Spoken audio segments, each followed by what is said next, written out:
2차 세계대전 직후 출간된 알베르 까뮈의 소설 페스트는 고통스러운 전쟁의 상황을 전염병에 맞서 싸우는 인간의 극한 절망에 빗대고 있다. 때는 1940년대. 알제리의 해안 도시 오랑에 갑자기 죽은 쥐들이 출몰한다. 4월 16일 아침, 의사 베르나르 리우는 자기의 진찰실을 나서다가 층계참 한복판에서 죽어있는 쥐 한 마리를 목격했다. 의사 리우는 이 사실을 병원 수의에게 알리지만 그의 목격은 대수롭지 않은 일로 치부된다. 그로부터 오랑시는 무차별한 전염병이 사람들을 사냥해간다. 의사들은 패스트가 번져감을 직감하지만 초기 대응에 실패한 정부와 공무원들은 속수무책으로 현실을 외면하다 결국 도시를 폐쇄한다. 고립된 오랑시는 방화와 혼란이 가중되고 이 속에서 탈출하려는 자와 회개를 강요하는 자, 불행을 틈타 이익을 챙기려는 자가 등장한다. 하지만 이런 부조리함 속에서도 의사 리우를 비롯한 보건대는 묵묵히 환자를 돌본다. 패스트와 싸우는 유일한 방법은 성실성이라고 생각합니다. 성실성이란 자기 맡은 직분을 완수하는 것입니다.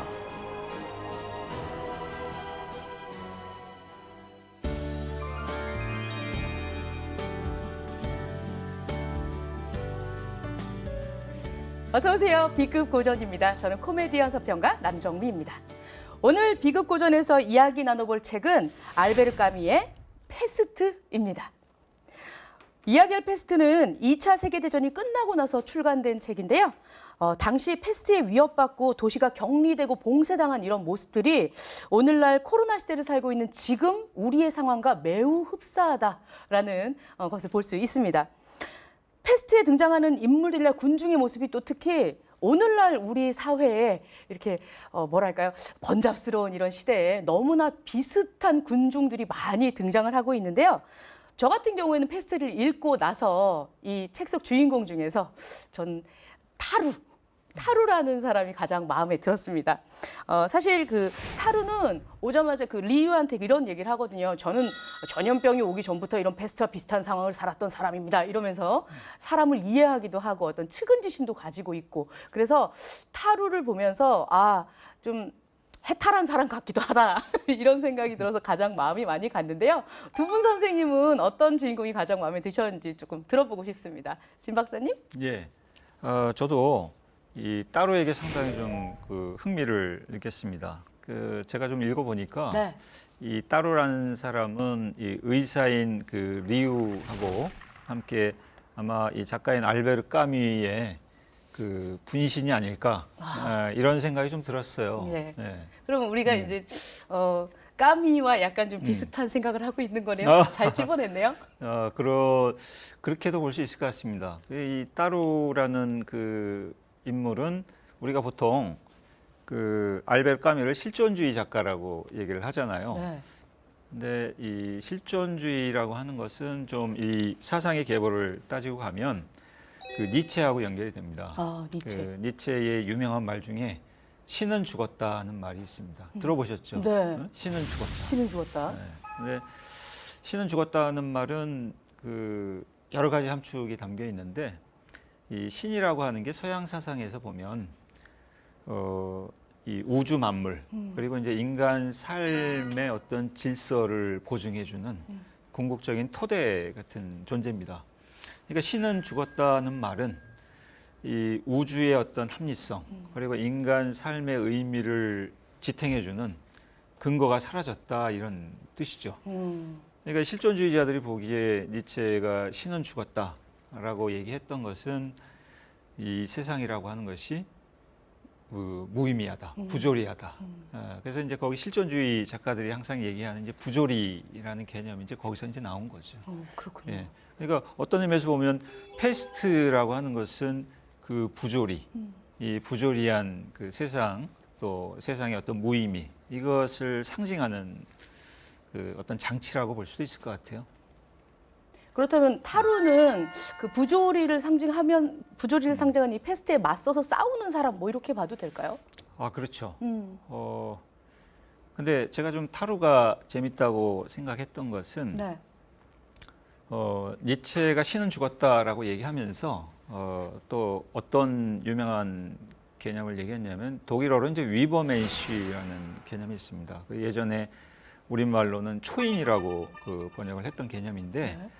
이제 신은 죽었으니까 어떻게 해야 되겠어요? 신은 죽었으니까 나라도 열심히 살아야 된다. 그렇죠. 그거예요? 그겁니다. 어. 근데 니체가 볼 때 그 어떤 인간의 새로운 전형, 그것을 어디서 찾았냐면 기독교 이전에 그 히랍의 어떤 영웅들에게서 인간의 전형을 그 새로운 전형, 신 없는 이 세상에서 그 우리가 본받고 이제 따라야 할 전형을 찾은 겁니다.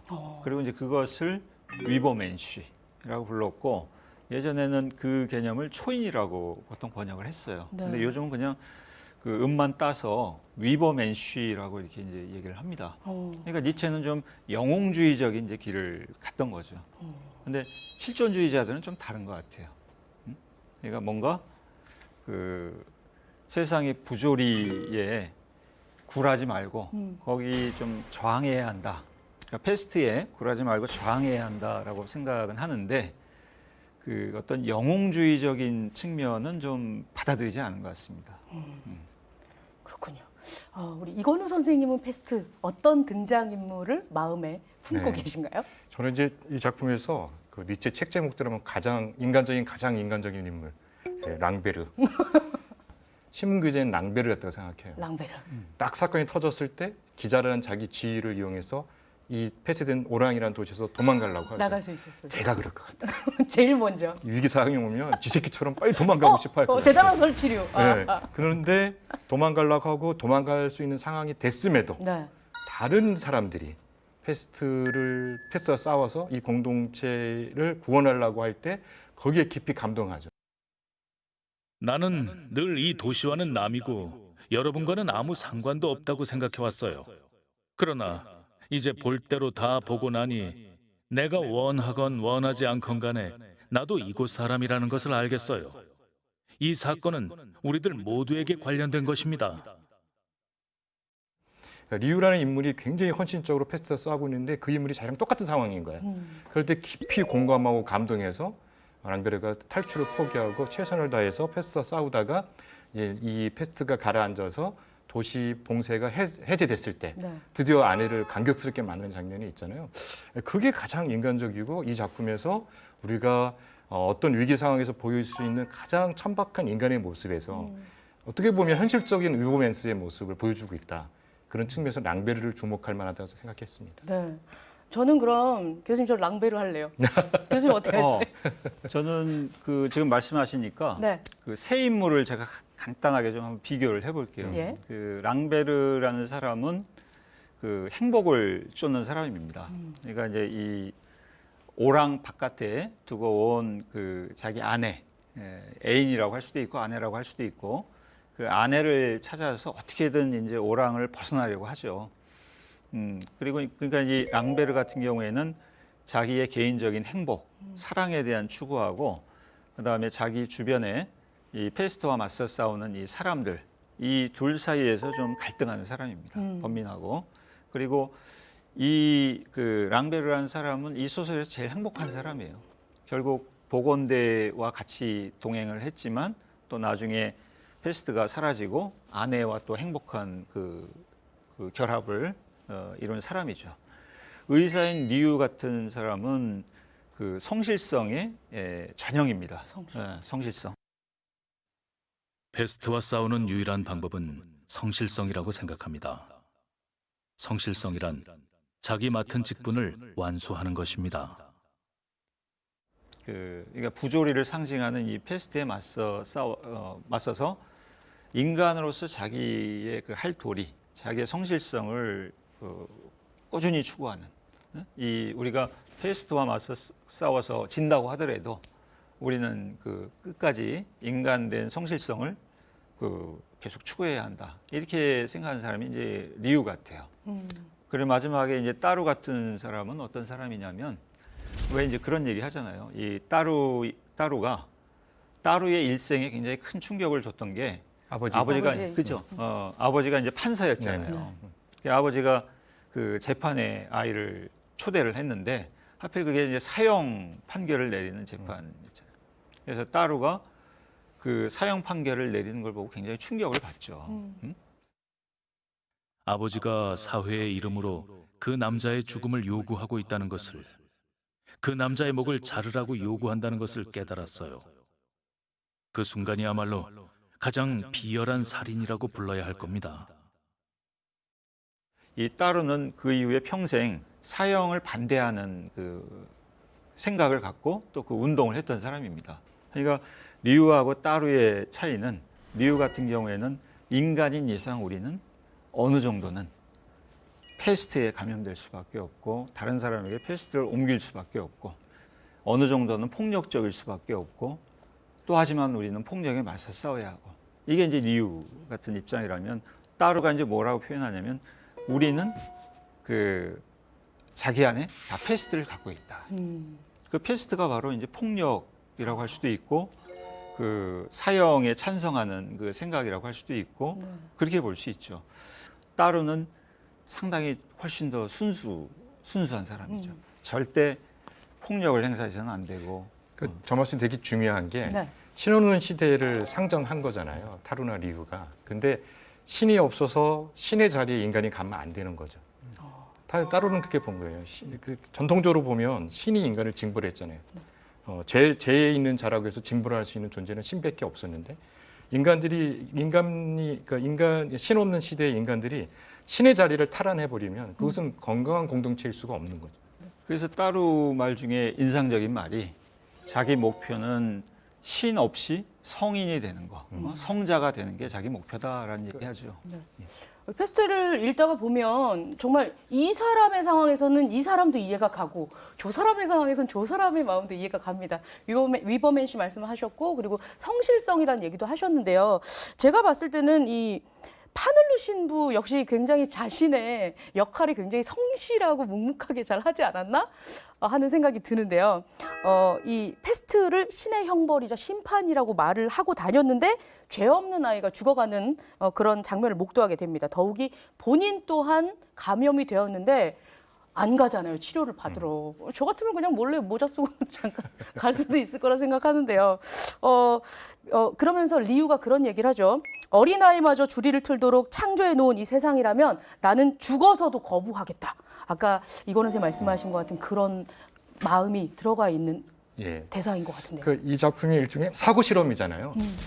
전염병이 돌아서 한 도시가 폐쇄된다면, 그러니까 전형적인 인물이 나올 수밖에 없어요. 그러면 이제 서구 사회는 기독교적 가치관이 지배하고 있었기 때문에 이 작품에 그 이 패스트가 신의 징벌이라는 인물이 안 나오면 이 작품은 형성이 안 되는 거죠. 그러니까 당연히 이 신부가 나오고, 또 기대에 딱 부응하는 말씀을 하시죠.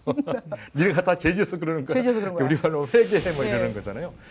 그리고 일관성이 있어요. 그러니까 하나의 가치관을 대변하는 거죠. 그러니까 신이 있다고 생각한다면 이 패스트하는 이런 상황은 이렇게 말할 수밖에 없는 거죠. 신이 원하기 때문에 우리는 받아들여야 합니다. 어린애들이 겪는 고통은 우리들에게 쓴 빵과 같습니다. 그러나 그 빵 없이는 우리들의 영혼은 정신적인 굶주림으로 죽고 말 것입니다. 근데 이게 그 철학적으로 보면 이거를 뭐라고 하냐면요, 그 변신론이라고 합니다. 또는 이제 신정론이라고 이렇게 번역을 하죠.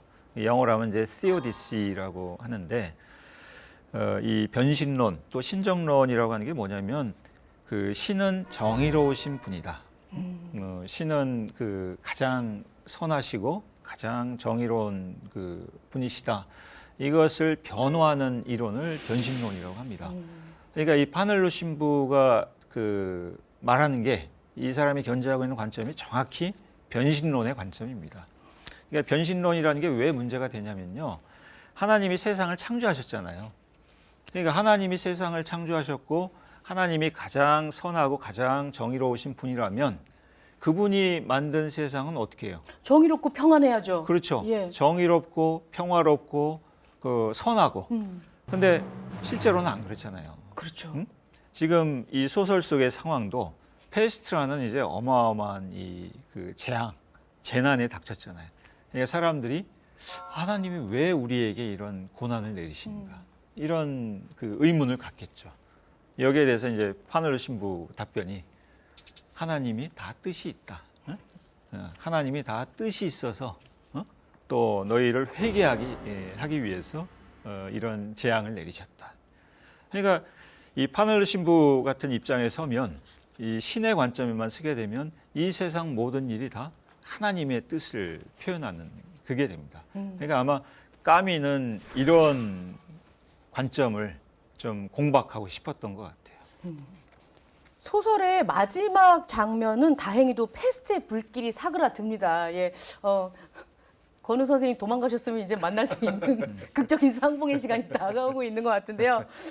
이 패스트의 한가운데 있었던 의사 리우는 기뻐하는 군중들을 보면서 그래도 생각하죠.